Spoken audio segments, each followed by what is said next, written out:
New Thought Media Network.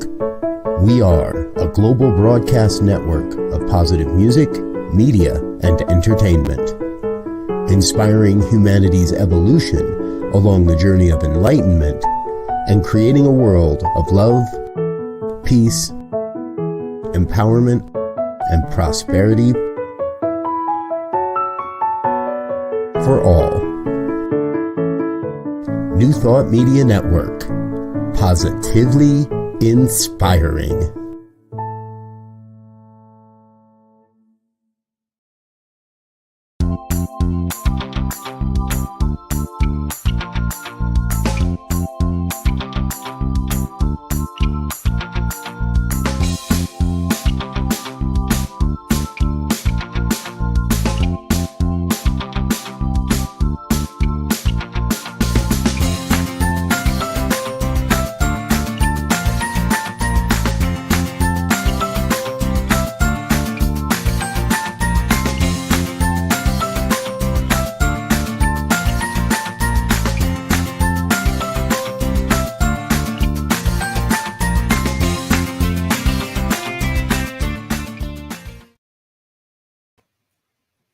Hi, everybody. Welcome to Caring for Caregivers. I'm Hello, Donna, guys. I'm Norma.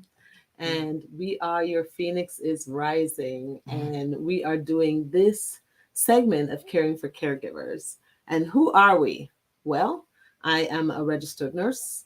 I am also a mother, and I cared for my elderly mom. So I'm a daughter that cares. I'm also a spiritual practitioner at Center for Spiritual Living, Ocala. And and I'm also a Reiki master. So I really do care a lot. That's a lot. I'm a healer. I just, whatever modality I can use for healing is what I do. So, it's multifaceted. Yes.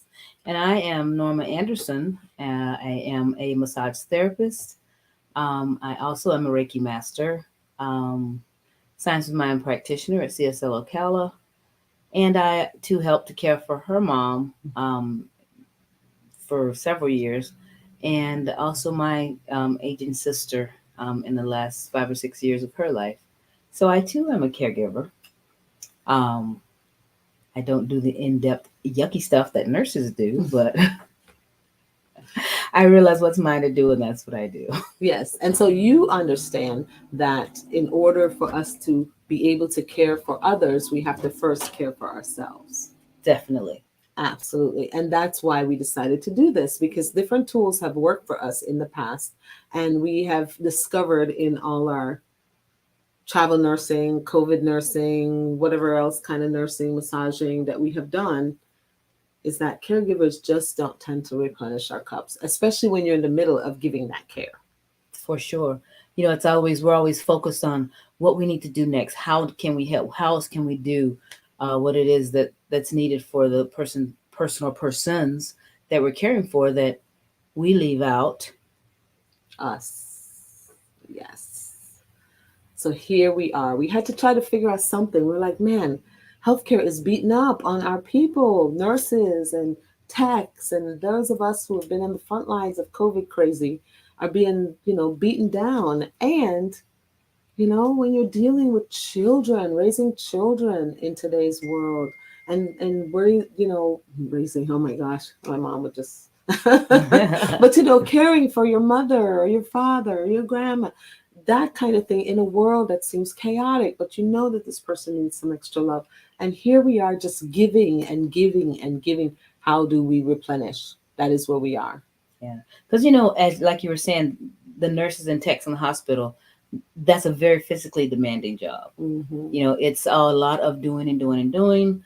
But when you're caring for your family member, it may not be as physically taxing sometimes, but that's where the mental and emotional exhaustion, just really hits hard. And sometimes that can be worse than the physical. I'm telling you, that's part of it. When I was just, well, not just, there is never just when it comes to techs in a hospital. Oh my God, these people are the backbone of the healthcare industry. The techs that do the day-to-day grimy work. And I bet you they don't do that kind of thing for themselves. They give so much and then they turn around. Hi Bonnie, how are you? Thank you. Thank you. Blessings. Thank you so much. Don't you just love that painting on the wall? We found this virtual background and we're trying not to move around too much because it's being funky, but man, that painting just does everything. I love to dance. I love music and to see it. Yes, Debs, right? Does everything. I just love art. And that's part of caring for, we'll talk about art one of these days. Okay, so today we're talking about caring for caregivers. Sometimes we as nurses overextend ourselves. Let me go back to what Bonnie was saying. Sometimes we as nurses are too exhausted for self-care. Please speak to that issue. Absolutely. That's why we're doing this. That's why we're here.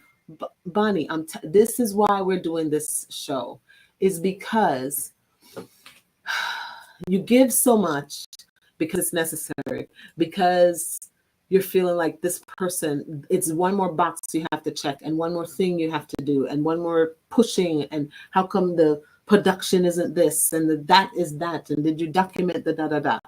And while you're doing all of that, because if you don't do it, it could mean your job, it could mean your record Or someone's life. or somebody's life. You have tools that you can reach into to replenish yourself as you're going. And these are the tools that we're talking about. These are the things we're talking about. So today we're going to talk about mindfulness. Mindfulness. Mm-hmm. So it sounds like this woo-woo thing that, it's so kumbaya and all of that. But mindfulness, let us break it down for you. Let's do our centering moment first. We should do the centering moment. Norma's going to take us into a mindfulness moment. A very quick, to show you how quickly this can do for you. So if we just take a moment right where we sit or stand, if you're able to close your eyes, do so. Just take a deep breath. Hold it for a couple of seconds. And release slowly. Let's do that one more time. Deep breath in. Hold it for a few seconds. And release it slowly. And as we're continuing to focus on these breaths that we're intentionally breathing in and out, focus on what it is that your body is feeling right now. The thought that was just on your mind just before closing your eyes. Did I turn off the stove before sitting here? Is my back hurting a little bit? Maybe you smell dinner cooking from the other room. Common one for a lot of nurses, my feet are killing me. So just take a little body check and see exactly what it is. Maybe your hands are tingling from too many massages today. It's a quick self-assessment. Taking a moment to just be. Out of the doingness of our day, just a quick 30 seconds to just be. We are human beings after all, not human doings. It's a quick way for you to just reset your mind, reoxygenate your cells, and get a quick reset. One more deep cleansing breath in. Hold for a few seconds. And with a big sigh of release, breathe out. Yes. And that should bring us right back to our doingness that we're here for this hour. Thank you so much. Thank you so much. That was so wonderful. And I don't know if you noticed this, but Norma didn't say, think about it and then judge it. It's just acknowledge it. Acknowledge it. So when you were saying that in that mindfulness moment, I did acknowledge that my back was hurting.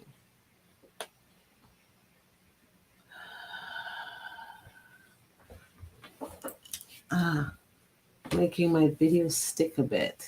You know. Okay. Well, we're working on it. But that mindfulness moment that Norma just put us into, just in that moment, I was like, oh yeah, my back does hurt. I could pinpoint the exact spot.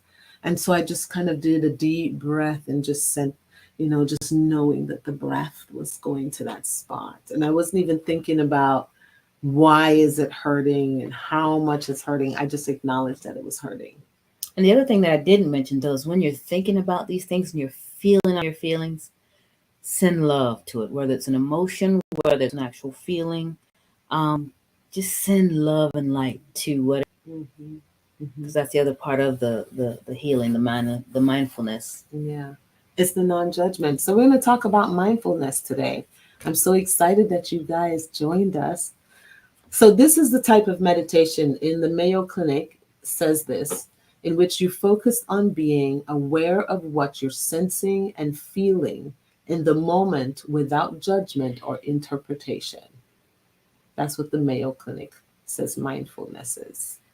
So let me repeat that. It's a type of meditation in which you focus on being aware of what you are sensing and feeling in the moment without judgment or interpretation. So just taking a second to go, what am I feeling in this moment? And then don't judge it. Don't get so caught up in that, which is a chatter. We all know that chatter shows up.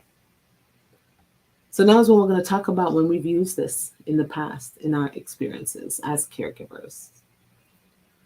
For me, I have used this. This is probably one of my go-to things that I use on the floor.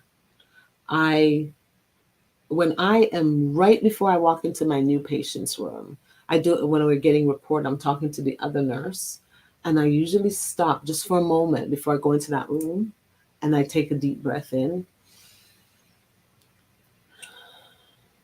and I center myself and then go in the room. For me, it's that little quick mindfulness moment to just be aware that this is not the same person I just left in the other room.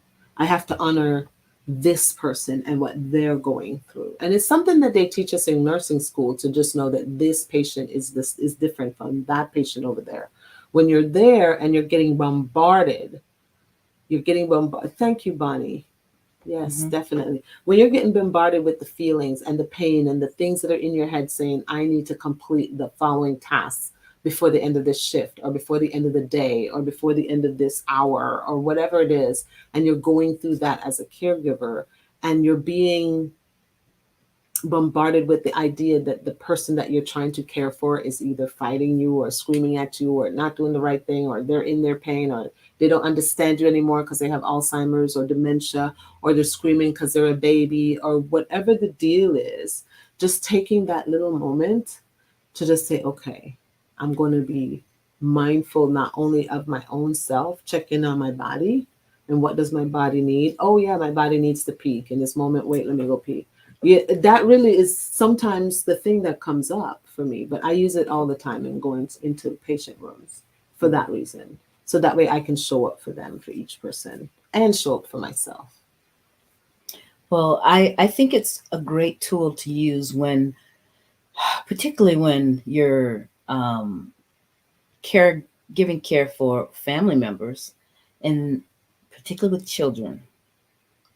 And, Reverend Cindy likes to quote Viktor Frankl, who says, between stimulus and response, there's a pause.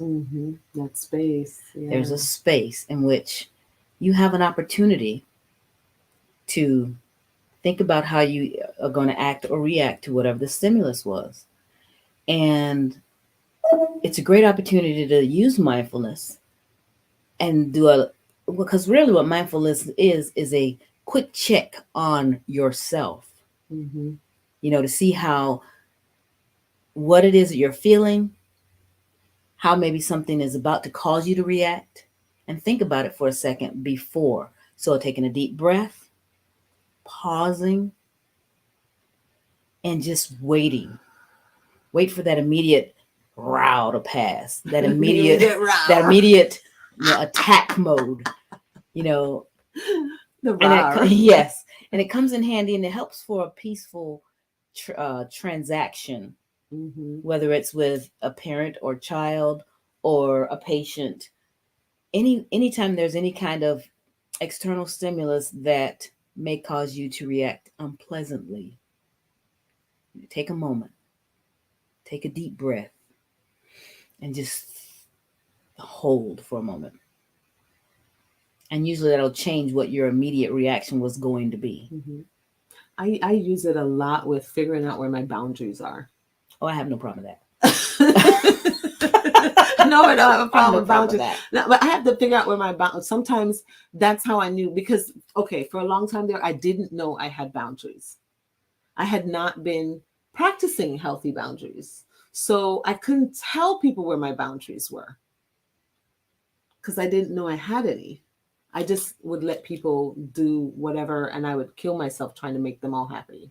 And then that it would just be too much. It would just strip me raw and bare, and then I would be anxious and anxiety ridden and always going through stuff. And so that was when I was like, okay, I start to take that nice deep breath in. I take a moment and I do a check-in on my body. And my body usually will tell me I have a stomach ache. Usually tells me this doesn't feel good. You're stepping into something that doesn't feel good. Or my head will start to feel like kind of lightheaded. And, oh yeah, this is going to take a lot of energy. Really, do you want to, how much space can you hold right now? And then before I say yes or no, I do that. Even if I don't feel like I have like a choice. For example, I get a patient that is really difficult. And before I step into that space, I do that little check-in on my body and I say, okay, how much space can I hold for them?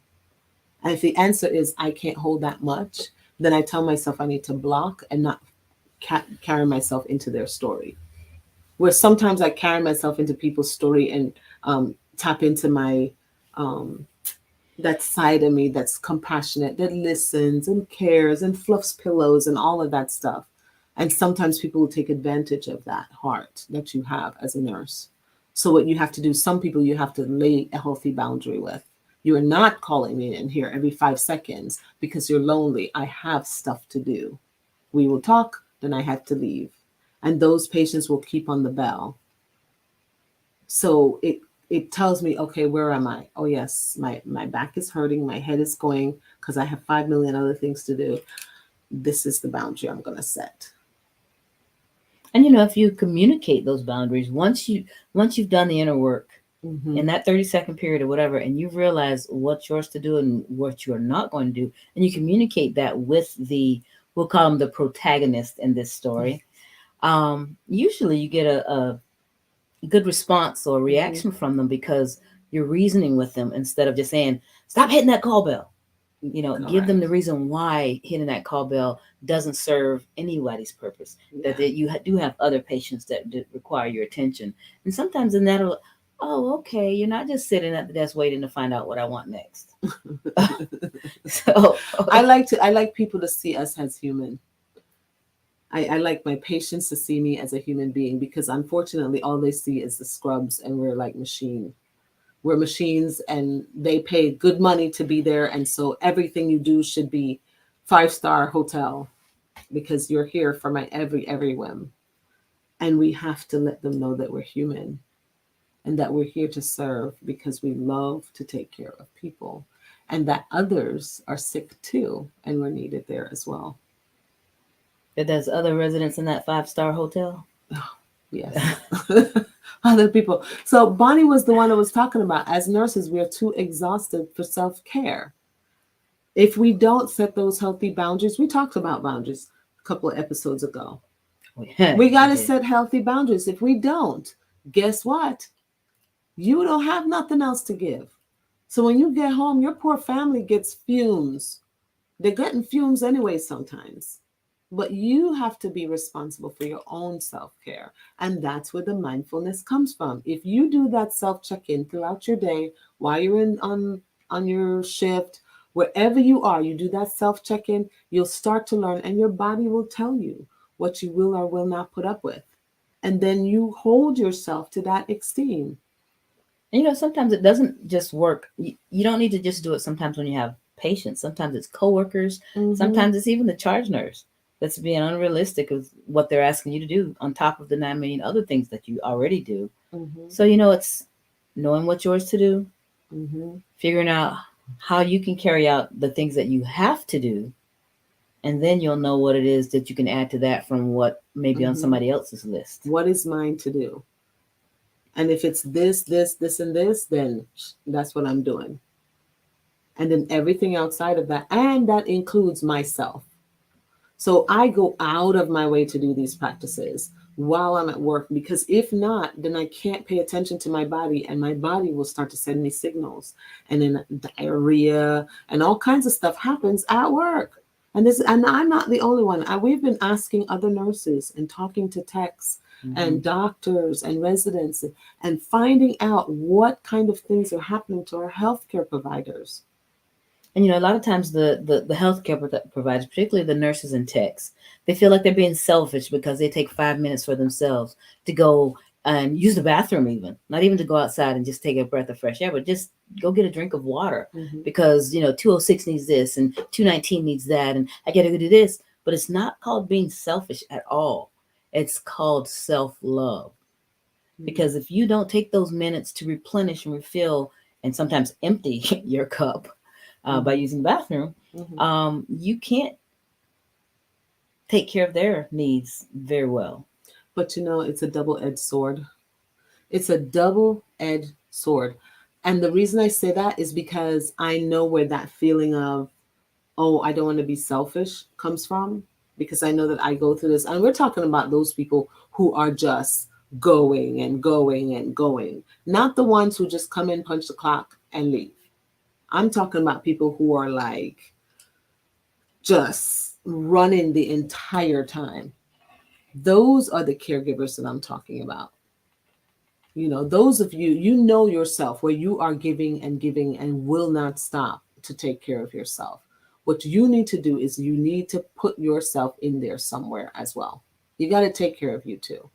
And this is the way that you can do it. You ask yourself what your body needs. The only way to do that is to be mindful of it, to be mindful of what's happening in your mental state, mindful of what's happening in your spiritual state. Oh my gosh, I just lost a patient. Where am I? How am I feeling? Give yourself a moment. You're not a machine. You're not a machine. You're not a machine. You're a human being with needs and wants and desires. Give yourself the moment. And sometimes in the middle of taking care of somebody, you need a moment. Give yourself a moment. Especially when you have somebody that's safe, you just make sure they're safe first. And then once you know that their body is safe, that patient's safely in the bed, or that baby is safely in the crib, or that elder is safely in his chair or whatever, you make sure they're safe, and you walk away and go have a moment and do a check-in. Ask your body what it needs. Yeah, I like Bonnie's comment there. We need to encourage each other to take our well-needed breaks and lunch, and encourage each other in the area of self-care, just like we're doing now. Because, sometimes you get so stuck in the doingness that you forget that you need to take care of yourself. So that's where you step in and say, hey, I noticed you've been going all morning. You need to stop, take a break, go get a drink of water, do something as care for yourself. Because particularly the nurses, like you mentioned before, that are caregivers, they really care, so it's like you don't want to miss anything that the patients want, but you're missing everything that you need. Yes. So if we step in for each other, you guys do it as, concerned coworkers, that'll help, say, go ahead, I got your patients for 5 minutes. Go do something for yourself. But see, that's the thing. It's like, when can you do that? When you're also drowning is the thing. And that's where the catch-22 comes in. Like, you want to help each other, But then you see the person over there that's doing nothing. They're on their cell phone, or they're just ignoring the bell, or and you're like, really, you don't hear the bell going off? It's annoying everyone. It's been ringing for 5 minutes, really, and you're on your phone. Those people, you just don't want to be that person, and that's why you're like, oh, let me not sit and take a moment. But that's different. Mm-hmm. That's very different when you're sitting and taking a moment for yourself, or stepping outside. Just go downstairs, step outside into the fresh air, being mindful. What does my body need? And then do that thing. My body needs water. Maybe I need to go to the bathroom. Maybe I just need a moment away from the bells. 5 minutes. Because the stimulation is a lot. Yeah, because I've heard you say it several times where I didn't even have, you'll finally get a time for lunch at, 3 o'clock in the afternoon. And say, I never even got a chance to go to the bathroom. And I thought that was just because I know your work ethic and how you push yourself and what have you. But I've heard other techs and other people say that too. It's like, we didn't even have a minute to stop and go to the bathroom. How unhealthy is that? It is very unhealthy. We get a lot of UTIs. Is very prevalent within the nursing community. Back problems are prevalent in healthcare, especially those with boots on the ground, nurses and techs. We are doing bedside, where you're preventing people from falling and breaking something, or, hurting themselves, or you, God forbid. So it says it in the books, right? Just go ahead and you got to do this certain thing, and this is how you lift the patient, and this is how you turn the da. And then you go to do it, and then you have somebody that has dementia that goes one way and you're trying to go another way. Or they get scared. No, really, it's a scare thing, because now you're holding them and they're like, oh my God, I don't know what to do. I just had surgery. I don't want to hurt myself because it hurts.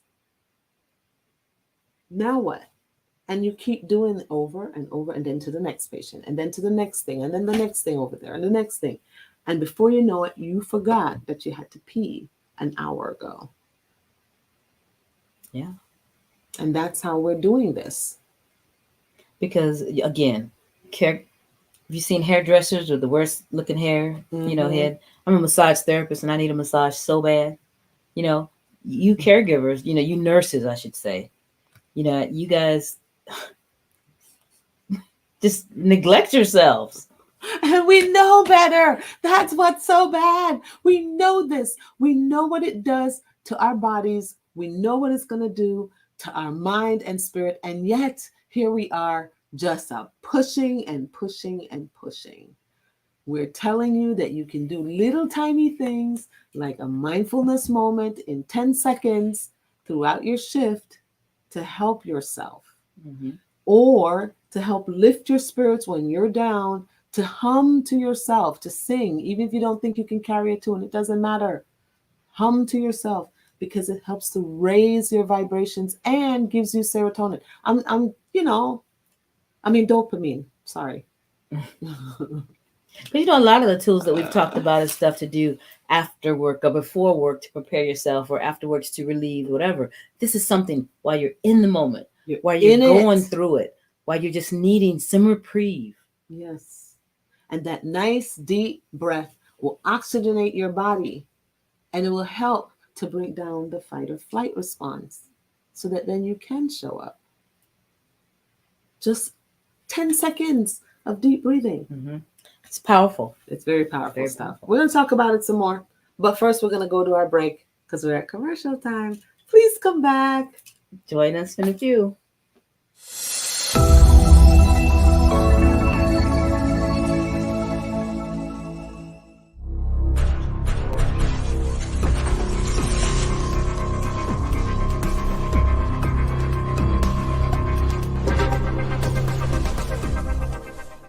New Thought Media Network. We are a global broadcast network of positive music, media, and entertainment, inspiring humanity's evolution along the journey of enlightenment, and creating a world of love, peace, empowerment, and prosperity for all. New Thought Media Network. Positively inspiring. So Kathy, What's the experience been like so far here at the Transformation Vacation?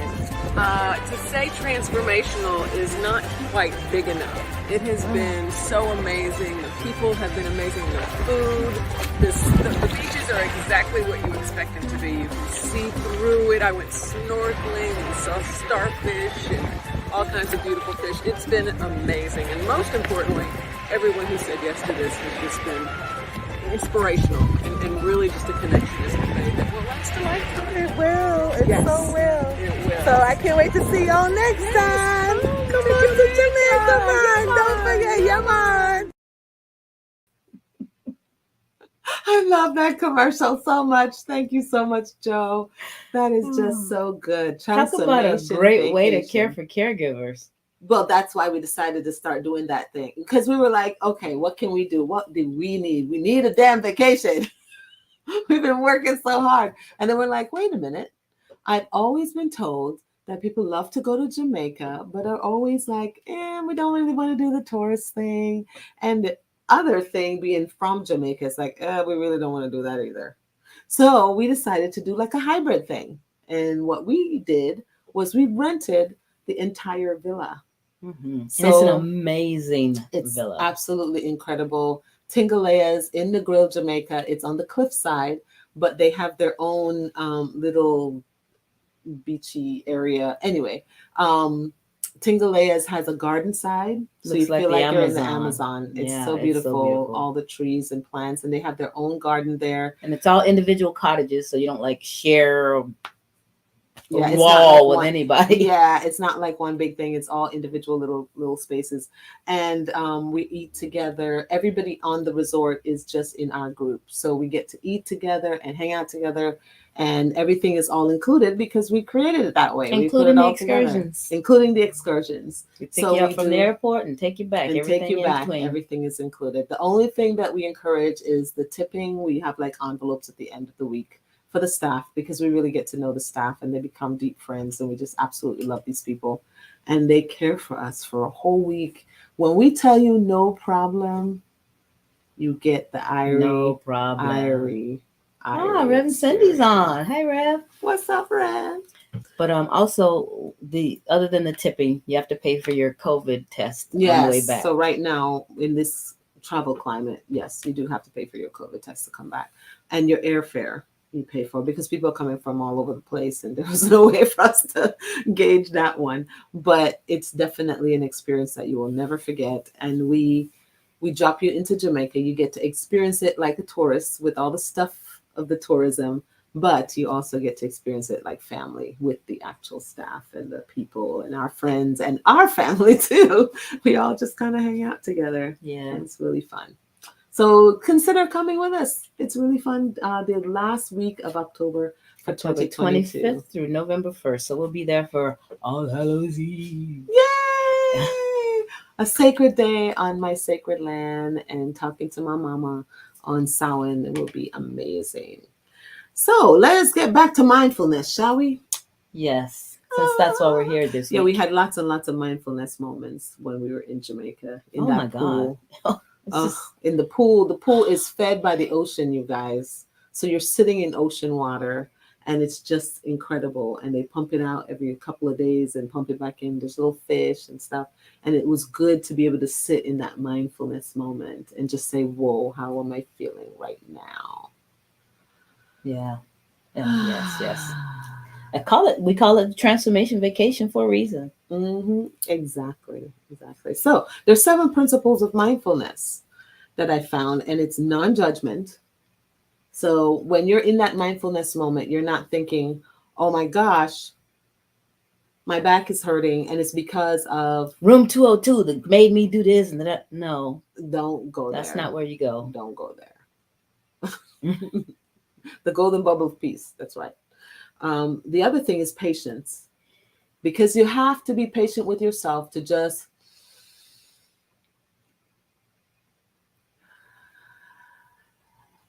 not rush it.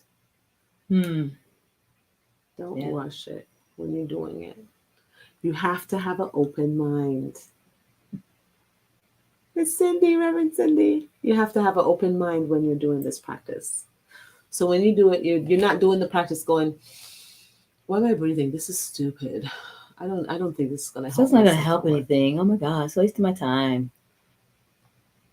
Just take the breath and keep an open mind. Possibilities, all possibilities are available. The fourth principle of mindfulness is trust. Trust. I'm safe in this moment. I'm in my body in this moment. I'm taking a breath in this moment. And that's a big one that I use to help my anxiety. And I'm trusting that all is well. Mm-hmm. Because it is. Because all is well. The fifth principle, non-striving. I'm not trying to do something with it. I'm not trying to make something happen in this mindfulness moment. I'm just being? You're just being. You're not doing anything. You're not striving towards nothing. The sixth principle is acceptance. I'm accepting this breath. I'm accepting that all of possibility is available to me in this moment. I'm accepting that I'm in this space. Yes, that's why we're possibilitarians. Yes. Thank you, then River City. The seventh principle of mindfulness is to let go. You take in that breath.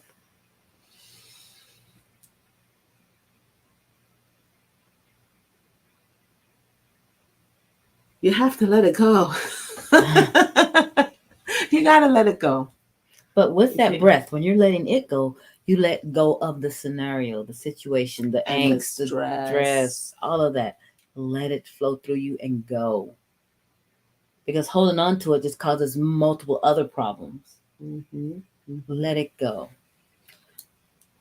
That is the 7 principles of mindfulness. I found that when I was looking this up, I was like, wow. I mean, I knew of mindfulness, but I hadn't really defined it or went through or said, okay, I'm going to tell you exactly what it is according to the powers that be out there that, psychology and all of that and spirituality and whoever else came up with these different principles. But I just know that I've been practicing these kind of things, and these are the sort of things that we learn as we're doing classes in CSL, and as I've been doing my spiritual journey. I've been learning these things and taking them from different places. And as I do that, I'm like, okay, this one works, especially when I'm on the floor. The mindfulness one works because taking in that breath, sometimes I do it when I'm walking down the hall. That's when I'm doing it. I might not stop still. So people don't even know I'm doing it.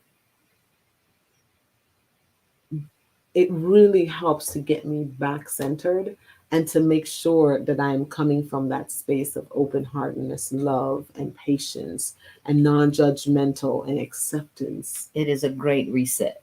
It is absolutely wonderful. Brings you back to zero. Instead of carrying whatever was bothering you into your next room or into the next person that you're going to interact with, reset. Wipe the slate clean, and deep breaths do that. Mm-hmm. Yeah, because you would just parking lot, whatever that is, and then take care of that other patient, and then parking lot. And then when you go out of the parking lot, that's one of the things that Reverend Cindy was teaching us was the parking lot. Just kind of park it for now. Because it's not like you can be. It's not anything that is immediately needed to be addressed. Slide it over into the parking lot. I mean, you're going to go back there. You got to get back in the car and drive it, but just put it in the parking lot for now. Yes. The other thing is when there are kinds of mindfulness practices. I thought mindfulness was mindfulness. What do you mean kinds? There's different kinds. People use different kinds. Like what? Like the deep breath work that we did at the very beginning. That's one kind. Okay, yeah, I get that. That's where my mind usually goes when I think mindfulness. So in just paying attention to the breath, that's it. You're mindful of the breath coming in and going out. Going out. You're mindful of each breath. You're hearing the breath. Then there's another kind. It's called the body scan. And that body scan is what we did earlier. Yes. So you kind of did a little bit of combination combo of both, right? So the body scan is one that I use a lot for anxiety. Because when I do the body scan, I can talk to I call her my little dragon. Mhm. She sits in her little car seat and she's okay. And we just kind of soothe my little ego. Here you go, you're okay. That's my anxiety, you're fine. And then something triggers her. She freaks out. So I do that deep breath. And then when I'm doing that deep breath, I do that little body check-in. Okay, the body scan. Where am I? Is the area safe? I look all around me. Am I safe in this moment? And then I tell my little dragon, we're safe. I did the scan. We're okay. And then she gets back in her little car seat with her little binky and she's happy looking at me. Because if not, she freaks out and then she takes over. I put her in a car seat, like Spirit is driving the vehicle. I want Spirit to always be driving the vehicle. Right. And my little dragon, which is my ego, is in the back seat in her car seat. She was created when I was born to keep me safe. Yes. So that ego self has to stay in the back seat. I can't get rid of her because sometimes girlfriend needs to come out and lay waste in front of us and let people know I'm not to be trifled with. Every now and again, I put her in the front. Don't get it twisted. I love it when you tell people you're grounded, you're earth. Yeah. What is earth? Sometimes. Oh, well, earth is like grass and trees and butterflies and earth, right? And then sometimes earth is molten lava, a tsunami, hurricanes, earthquakes, earth. So a nice, beautiful, balanced earth is, we are aware that there's lava. We just don't trifle with it. And you work in tandem with earth. So the same thing. I know that she exists and I know that she is there.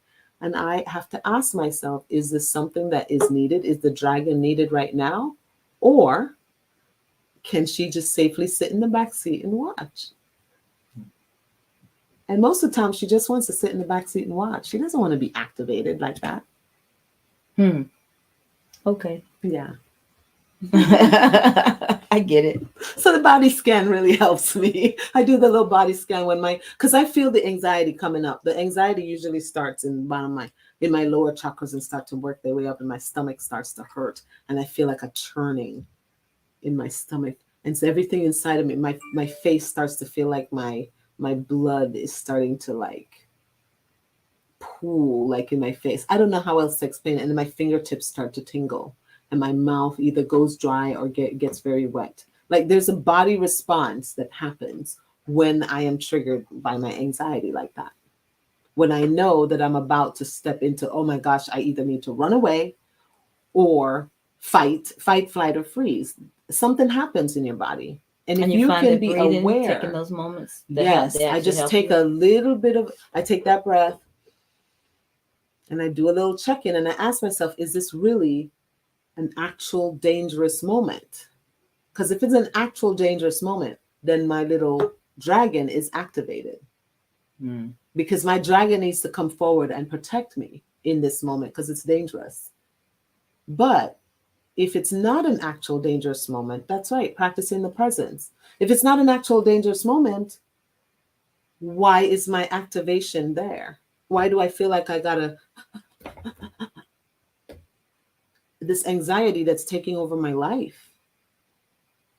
So some of those predisposed buttons come into play. Pre-install buttons. Pre-install buttons causes you to react to sometimes things Sometimes that aren't even really there at all. Nothing at all. And I'll feel my body respond with the churning and the. And I'm like, what is this? And being empathetic, I realize that, somebody else's feelings will then influence me. Like I'll get the feeling that they're going through something and it triggers something in me. So then I have to say, wait, this isn't me. This is my response to what I think this person is having.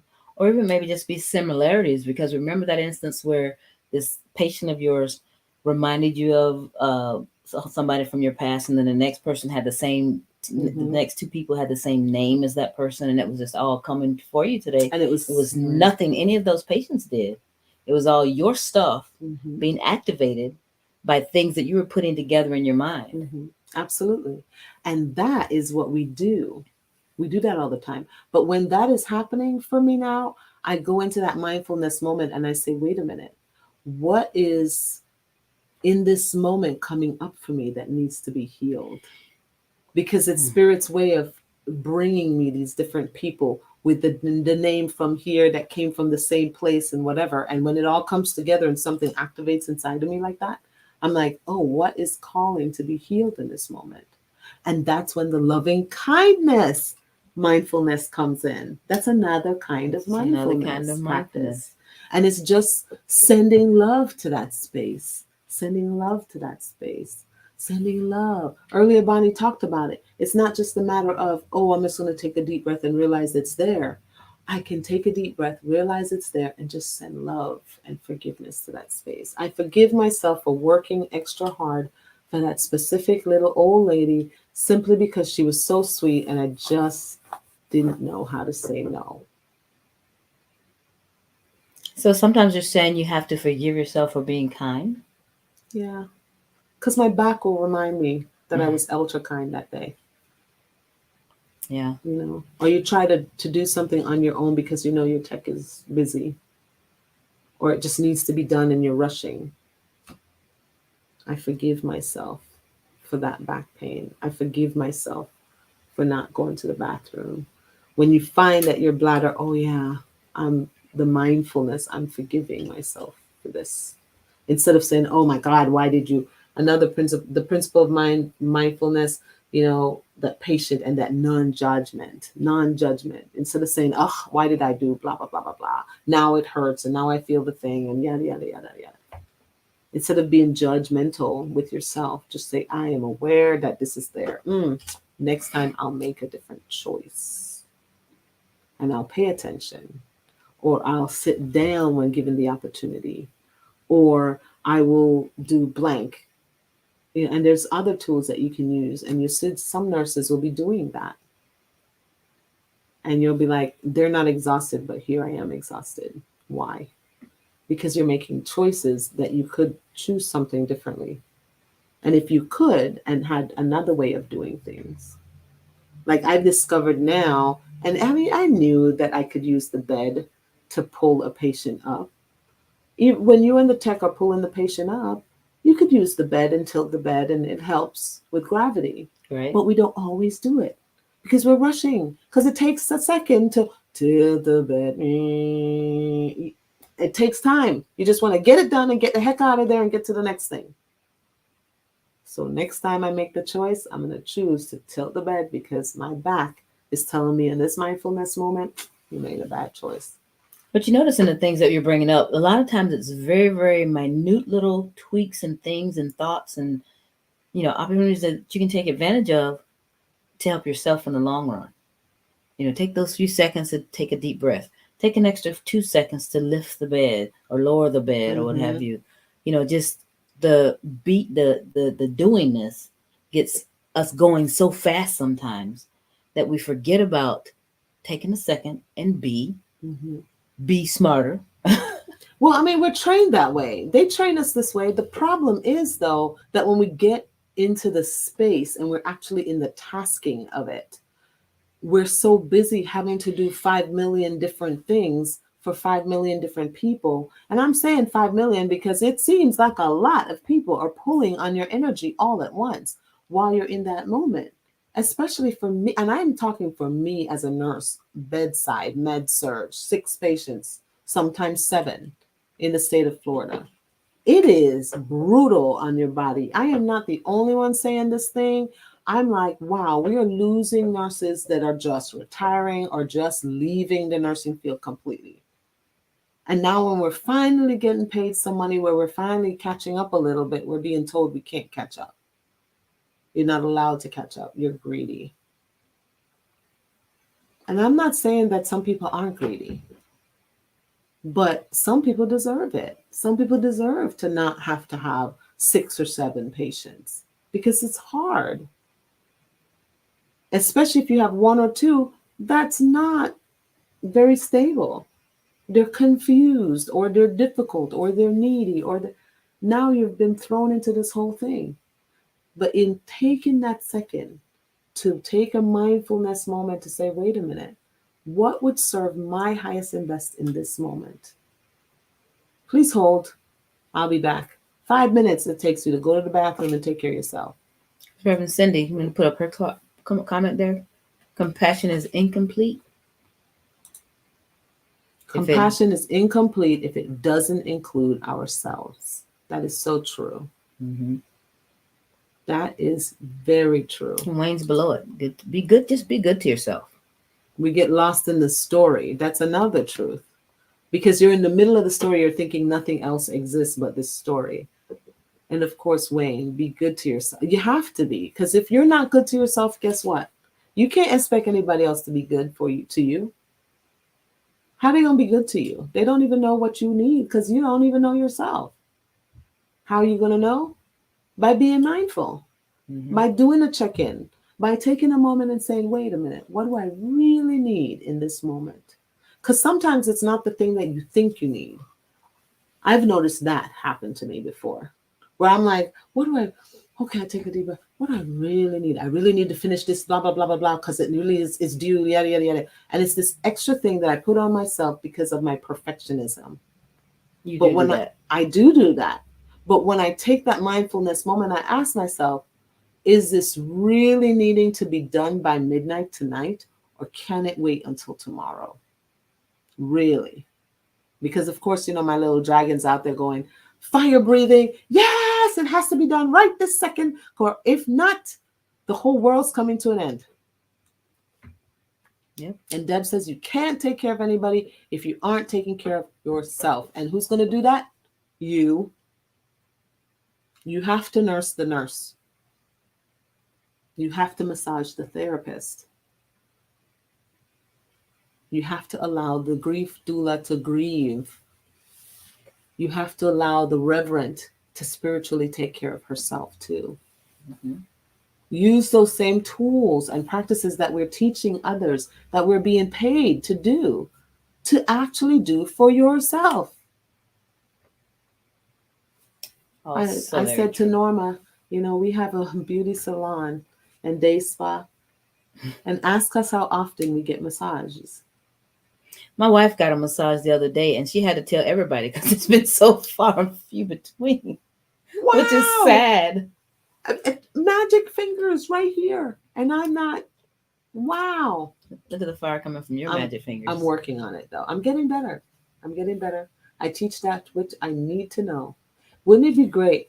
Wait, let me go. Bonnie said, wouldn't it be great if shift change could start with a mindful moment as a group? Bonnie, mic drop. That is a mic drop moment. Yes. That is a mic drop moment. But when we were on the bus in New York, right? And I would do that. We're going to do a moment of, and everybody was like, do we have to do this? I'm fine.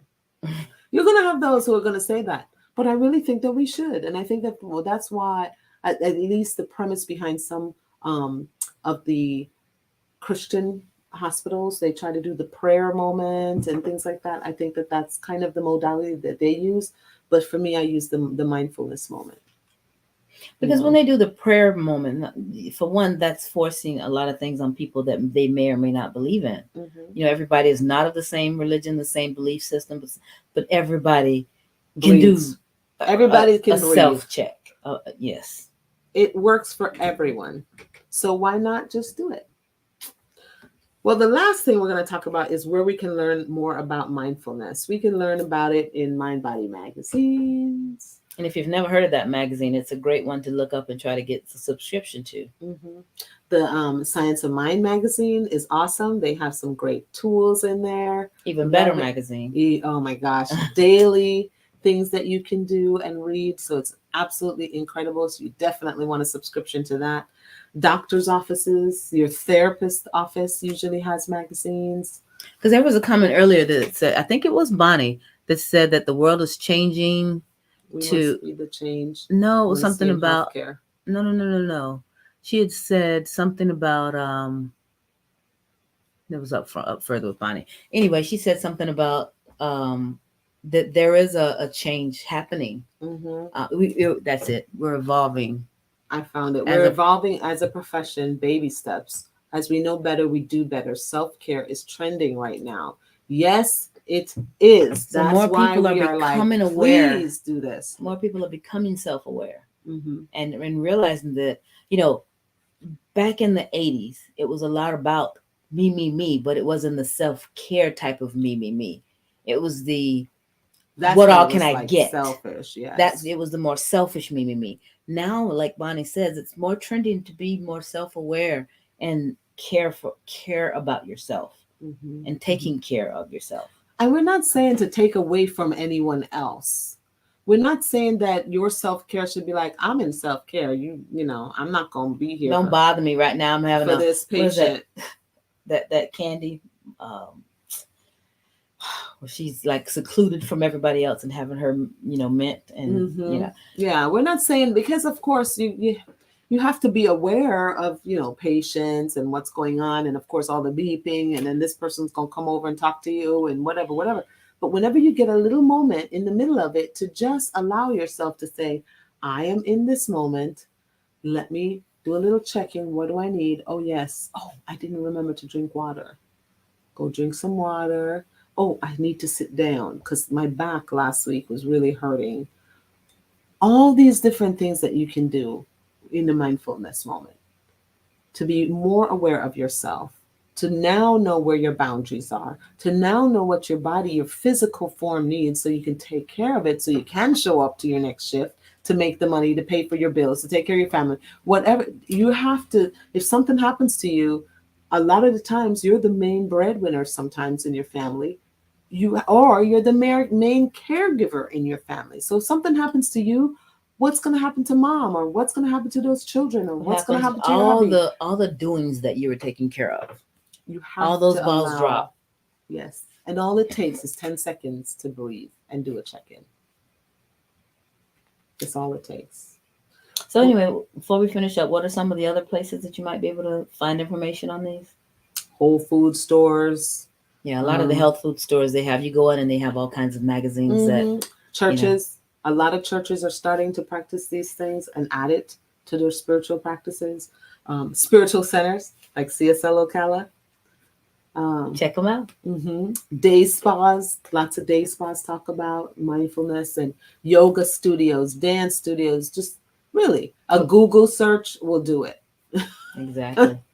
And you will love YouTube, TikTok. There's all kinds of ways out there that you can plug in. And apparently even on the radio, I was listening to the radio this morning when I was coming from the doctor's office, and the radio shows in the morning love to talk. And they were actually looking up studies where they were saying for the past, there's some college that did a 15-year study on people that are in their senior years now, the ones that had an optimistic outlook on life were healthier.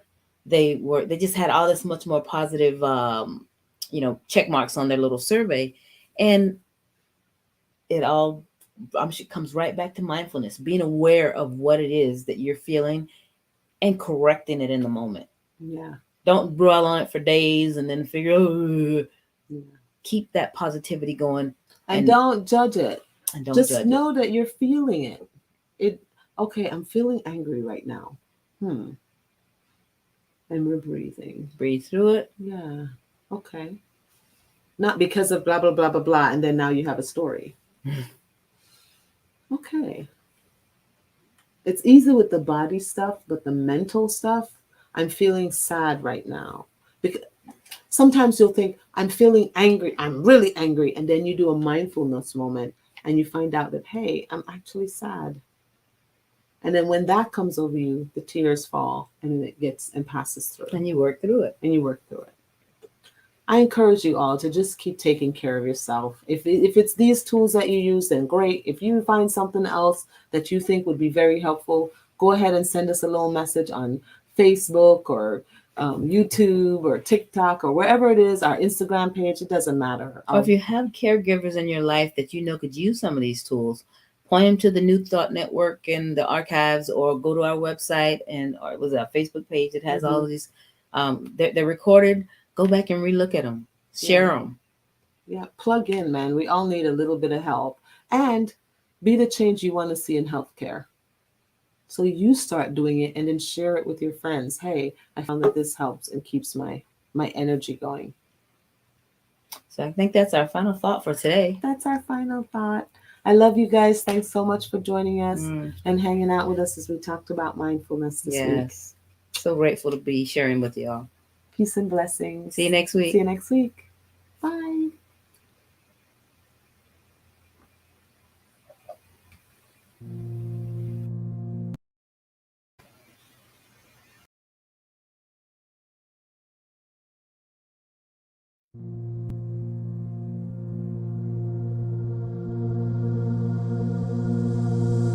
Close my eyes, I open my heart, I'll take a deep breath, let the healing start.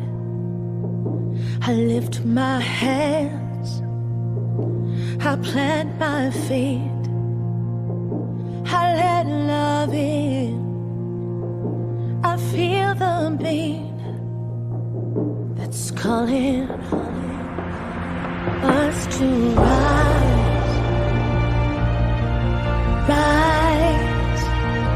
spirit rise up, rise in me.